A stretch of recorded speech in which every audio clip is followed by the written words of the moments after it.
Greetings, Minecrafters, and welcome to another Minecraft discussion today. My name is Kimberly Quinn, and I'm excited on yet another snowy day. I won't be able to say that for much longer. Wow, I'm a winter person. It's just so freaking gorgeous. Anyway, we are going to talk about today about the fact, it's a fact, that we teach people, actually teach people how to treat us. Almost like I'm thinking I do my professor thing, and I'm on the smartboard. Actually, I don't use the smartboard that much, but let's just say I did. And I'm like, writing stuff up there to teach people how to treat me. That is what we do every day, largely from what is in the subconscious, because we are rolling around saying and doing things coming straight out of the vault. About 95 or 96% of what we say and do every day is coming straight from the vault, and we teach people how to treat us, which is why it's so important to filter out what we allow, and the word is allow, to get in. Okay, so first, we're going to talk about what happens, because often, most often, the high majority of the time, where this sort of dynamic comes from is when we were little, and we leave, mom, and we're wrapped up in a blanket, and sometimes, not long after that, we can be ripped out of our little baby frames. We are born with a frame, okay, that kind of is like this invisible force field that separates us from other people. And as toddlers, we have our little toddler frames, and then we have our little kid frames and teenager frames, and if we continue up through the whole way, we maintain that into adulthood frames. However, when bad stuff happens to us, especially trauma, but when any really bad stuff happens to us, we get ripped out of our natural frame, where we end and somebody else begins. And so what happens when we're ripped out of our frames, we often just naturally learn to reside in other people's frames. We learn because we're not feeling valued, we're not feeling enough, we're not feeling lovable. We get all these shame messages about being flawed and defective, and so we're naturally inclined to want to not be in that kind of pain, because it's painful and human beings don't like pain, and all the way up to like excruciating pain, and we're yanked out of our frames into those of other people, all kinds of little frames.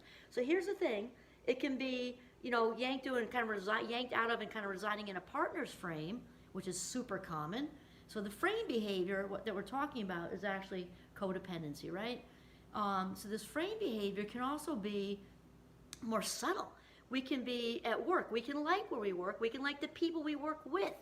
And when we're just engaging in a conversation of, how was your vacation with somebody who's kind of got some influence at work, you don't really care about the vacation. They might be a really nice person, but it's more about optics and people seeing you ask her and she knows you asked her and just staying on the grid kind of thing.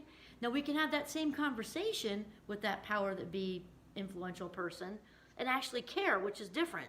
Okay, but if we're just kind of, we do these little bits of external approval all day long, that is frame behavior.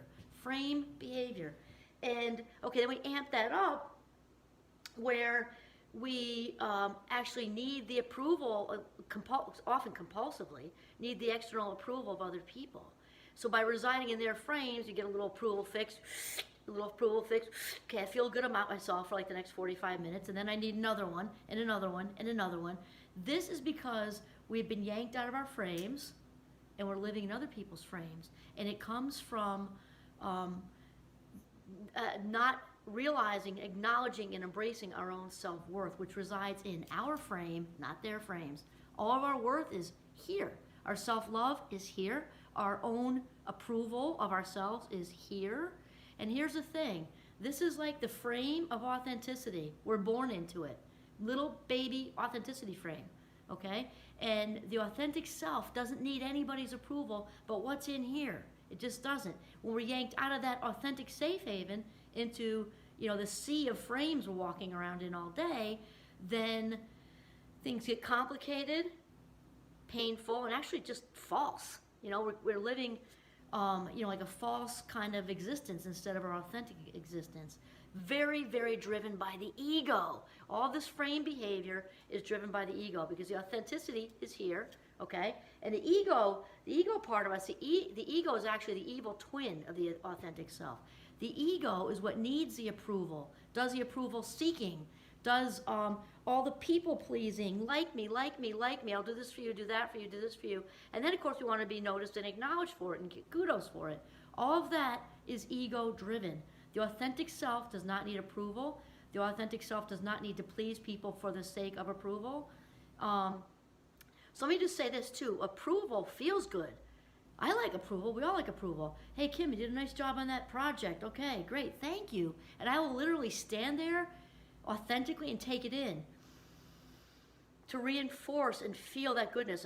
If that person in front of me took the time to actually think out and say these words to me, I want to be fully present and enjoy that stuff. Absolutely. And really breathe it in and keep it so that the brain also remembers what really good, authentic words are like. It's awesome. The difference is the authentic self enjoys it. The authentic self doesn't need it. Because think about it. What you need means if you don't have it, you're debilitated or at the very least uncomfortable. The authentic self, if she has the approval, great, that feels wonderful. But if she doesn't have it, she doesn't care. So this is really important to know. So there's the whole people pleasing thing. And then what else do I have here? Oh, the doormat syndrome, because the people-pleasing thing is all part of the doormat syndrome. It's like getting welcome tattooed on your forehead. So we treat people to walk on us because we're walking on us. There is really not much worse than abandoning yourself, which is what you're doing as a doormat.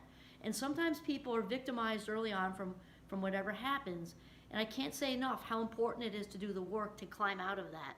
Because that victim thing, it's an illusion of power. So there may have been a lot of attention given at the time, and rightly so, because when people are wounded for whatever reason, and that can really feel good, and we can want to stay there. But really, it's an illusion because the victim is powerless. We don't want to be a victim, okay? We want to be a survivor of whatever it is.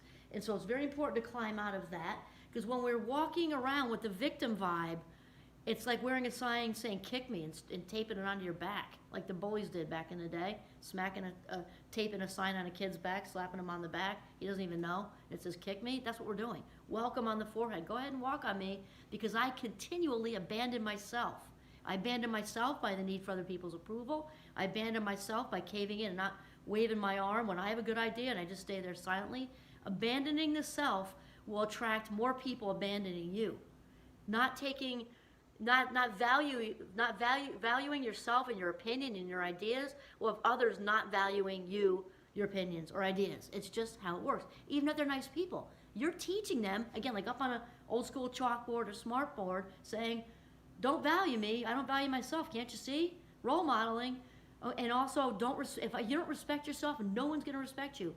You come up with a nice person, kind person, they're gonna be kind and smile and do all that, and underneath they're not taking you seriously. It's because you're not respecting yourself. It's definitely an energy. It's a vibe. Okay, so we're teaching other people not to respect us, value us, cherish us, all that other stuff. Okay, doormat syndrome, frame behavior. Okay, so number one is to be aware of your frame behavior. Number two is to learn to set boundaries. And we've heard this from lots of people out there. We know about setting boundaries. And here's the thing, is this will become natural, won't even take a lot of effort, once you're back in your frame of authenticity, okay? Boundaries. I think I've mentioned before that Brene Brown did work on this, and she found that the people who are the best at setting boundaries were the most compassionate. Why? Because they value themselves. Therefore, they can value their frame. They can know what's too much, what's their limits, what they just plain don't want to do. Okay? I don't want to spend my life minutes that way. You might not be so direct and say it, but in your head, you can smoothly make a choice that gets you out of, wasting a perfectly good sunny Sunday afternoon, going to your, third cousin 5 times removed, best friends, beagle's puppy shower. I mean, you don't need to do it, right? You can come up with a smoother way to say it, but you don't want to do it. Okay, so this is about self-value, so it's very difficult for those in the victim state to set boundaries. In fact, typically, they got an open door policy because that's what they're putting out there. Is this thing happened to me, whatever the thing is, I'm in that state of boundarylessness because of having my boundaries violated, and that's going to just like Oprah says, actually specifically with sexual abuse, is once that switch is on, it doesn't get turned off till you do the work. It's not fair, it sucks, but it's just true. It's just plain true. From someone who has survived sexual abuse, I know. So I'm not up here talking about stuff I don't know. I do know. I do know. I experienced physical, sexual, and emotional abuse, and it's taken a ton of work to come back to here. Ton. I think I told you a couple videos ago, you know, when you're on the path, sometimes, you know, like you're feeling good, you have a bunch of in the frame days, and then you're like, looking for approval, whoop, back in here. That happens for a while, and it's okay. And when it does, you just gently bring yourself back in to your frame of authenticity. Tell yourself you love yourself. I love you, Kimmy. This is your frame. You don't belong in their frames. This is your frame. And I love you, and I'm wrapping around you like a burrito of self-compassion. That's what you tell yourself. Okay, and then the boundary thing, okay? And then lastly is don't put other people or situations on pedestals, because we tend to do that. We tend to, you know, people at work, and we're talking about the energy. They don't maybe even know. You've got them up here because they're above you influentially, or maybe just your friends group, and you're thinking like underneath it all, you think you're not as important as they are, you're not as valuable as they are, they're more confident than you, they're more this than you, more that than you. They are reading all of that, even if they're not aware. And so here's the thing, when you're in your frame, everybody's even. I don't care how famous the person is. They're still a person, just like you. They're not more valuable than you are. We are all spiritual beings having a human experience. We're all just wearing a different outfit, okay? Spirit, we're just wearing a different outfit. That's it. Nobody's on a pedestal, okay? And here's the thing. This is a good one. I got to get somebody, I think it's Aaron Doughty. Here's the thing with the pedestal thing. When you treat somebody like a celebrity, even just in here, okay, when you treat somebody like a celebrity, they're going to treat you like a fan, okay? That's it. Powerful, right? You treat someone like a celebrity, they're going to treat you like a fan. And it's going to go on and on and on. We reinforce it. We teach people how to treat us. There we go. This is Kimberly Quinn signing off for Northern Vermont on a beautiful snowy day. Have a mindful day.